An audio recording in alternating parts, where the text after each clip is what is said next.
Good afternoon, Minister. My name is Alan Honner. I'm a lawyer at the Democracy Fund, and we share status with the JCSF and Citizens for Freedom.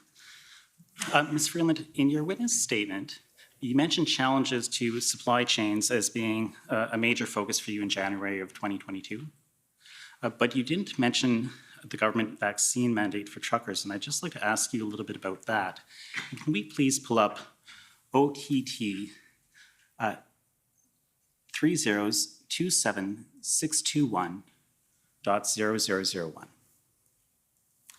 And Ms. Freeland, while we're waiting for that to come up, this is a letter which is addressed to you and other ministers by the Canadian Trucking Alliance, and it's dated December 10th, 2021. I'd like to take you through part of this letter, but before I do that, can you tell me, do you know who this group is, the Canadian Trucker Alliance? I can't say I'm familiar with them right now. Maybe I've heard of them, but... Okay, well, I think we've heard some evidence about them, but if you're not familiar with them, that's okay. Let's just go down to the first paragraph here. And Ms. Freeland, I just want to read this to you. It says that the Canadian Trucker Alliance is disappointed to learn that our current exemption from the national vaccination mandate is being removed, considering the immense impact this decision will have on already beleaguered supply chains. Do you see that? I do. Okay, and if I can take you to another part of that letter, just on the second page, second paragraph, please. Here we see CTA estimates that combined, the proposed vaccine mandate for cross-border truck drivers and the federal sector mandate announced by the Minister of Labour would remove between 15,000 and 30,000 Canadian drivers from the interprovincial and international supply chains. The expected loss of transportation service capacity will trigger significant ripple effects throughout the entire economy.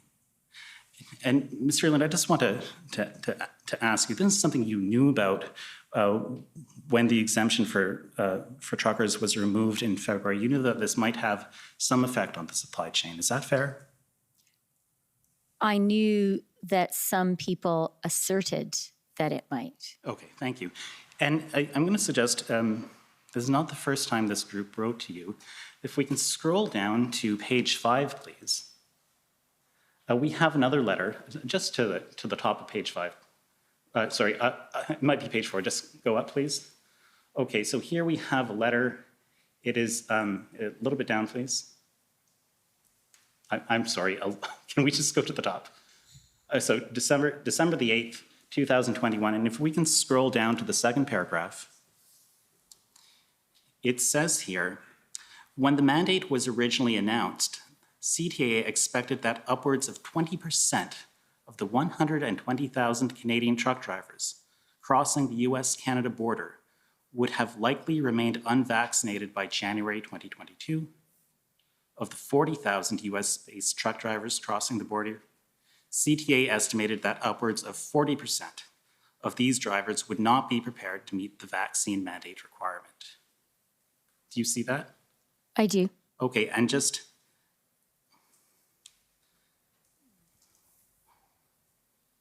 one last question about this. You would agree that the reduction of truck drivers crossing the border when there are already supply chain issues could have an effect on the economy? I don't agree with the estimates that are provided there. And Okay. I don't agree with the assertion that the vaccine mandates themselves caused problems for our supply chain. But they affected it. They had a contribution to that supply chain problem. No, I don't agree with that. Okay, well, let's the scroll vast down. majority of Canadian truckers are in fact and were at the time vaccinated and supported the vaccine mandates. Okay, well, let's go to page 6, please.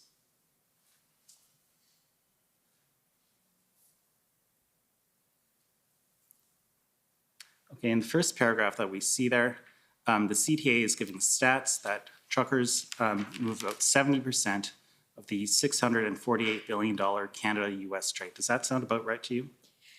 Again, I can't You have no say reason to whether disagree with that's it, though. true or not, but I have no reason to. Let me say this. Trucking is very important for the Canadian economy. Trucking is very important for our supply chains, and trucking is very important for cross-border trade. That I am very prepared to agree with. I think we can all agree on that. And let's just consider that if what the Canadian, if what the CTA is saying is correct, and the drivers are reduced by 20%, that's a reduction of 24,000 trucks in the supply chain. The challenge here for me is I disagree with the fundamental premise. And this was something that was looked at carefully by Minister Alghabra and also by the Minister of Health. Okay, so you disagree with the fundamental premise of the Canadian Trucker Alliance. Thank you. I'll move on to something else. I just want to understand a little bit more about what was going on in January. And you gave some evidence today, and I think you told us that it was a very intense month for you. That would be fair?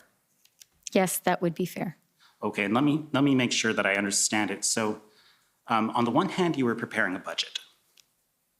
Yes. Okay, and there was the issue of the Build Back Better legislation in the States, and there was the electric vehicle tax credit, right? That was on your plate. Not solely on mine, but it was something I was working on. Right. And there was the COVID recovery, and there were local and global supply chain issues. Yes. Okay, and there was the looming threat of inflation. Yes. And we talked a little bit about the Ukraine, and I think you said that was the biggest threat to national security since World War II. The Russian invasion. The Russian invasion. When it actually happened, yes, I think that is the biggest security challenge, national security challenge our country has faced. And it was on your radar in January. Yes, it was. Okay, and in the midst of this, there was this trucker protest of unprecedented proportions taking place across the country, and you described that as whack-a-mole. No, what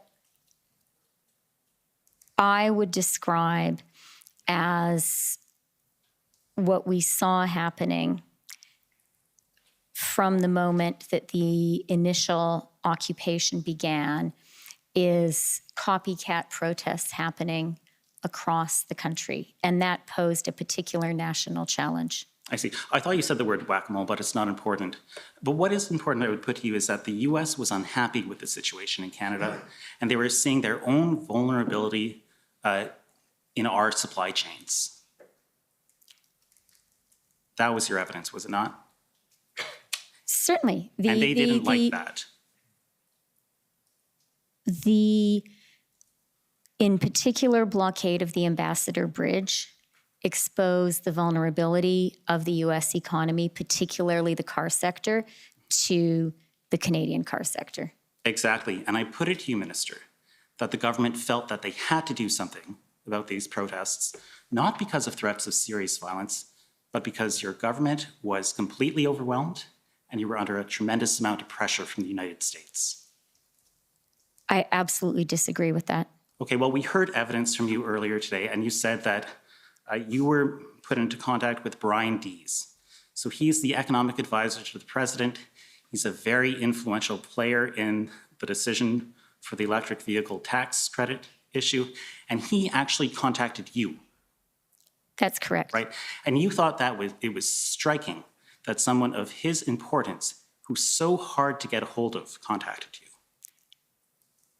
I had spoken to Brian Dees before and since, but the speed and urgency with which he got in touch with me was definitely significant and relevant. And he was unhappy, and there could be major economic consequences. What he said to me, as I reported in that readout, was that they were very concerned that because of the blockades, U.S. factories would shut down. Right, and we heard that the CEOs of two major banks contacted you, Canadian banks, I believe. And we also heard that President Biden who's probably the world's most powerful person, or near that, had a telephone call with the Prime Minister. Yes, both of those things are true. And that telephone call, it happened on a Friday, and by the Monday, the Emergencies Act was invoked. That's true. Okay, and so I put it to you, Minister, that the federal government had to show the USA that they were in control, and that explains why the Emergencies Act was invoked, despite the fact that, for example, the Ambassador Bridge was cleared and open to traffic. No, I wouldn't agree with that characterization. Okay, well, I would put it to you that the pressure the government was under explains why the Emergencies Act was invoked, despite the fact that a deal had been struck with the protesters in Ottawa to reduce the footprint of the protest in that city. Again, I would disagree with that. Well, let's see if you would agree with this. I'd put it to you that there was no meaningful consultation with the provinces, not even advance notice of what the First Minister's meeting was about. And that's because the government didn't have time for it. They just had to make a decision about the Emergencies Act because of the tremendous pressure that they were under. Again, I disagree with a great deal of that characterization. One last question for you then, Ms. Freeland. I put it to you that given the overwhelming situation that the government was facing explains why they were willing to use extraordinary powers against their own people, despite the fact that no police agency or intelligence agency told them that there were threats to the security of Canada. Again, I disagree with many of the premises in that question, and I would be happy to elaborate, but it seems that we're out of time. Seems so. Thank you very much for your answers. Thank you, Mr. Commissioner.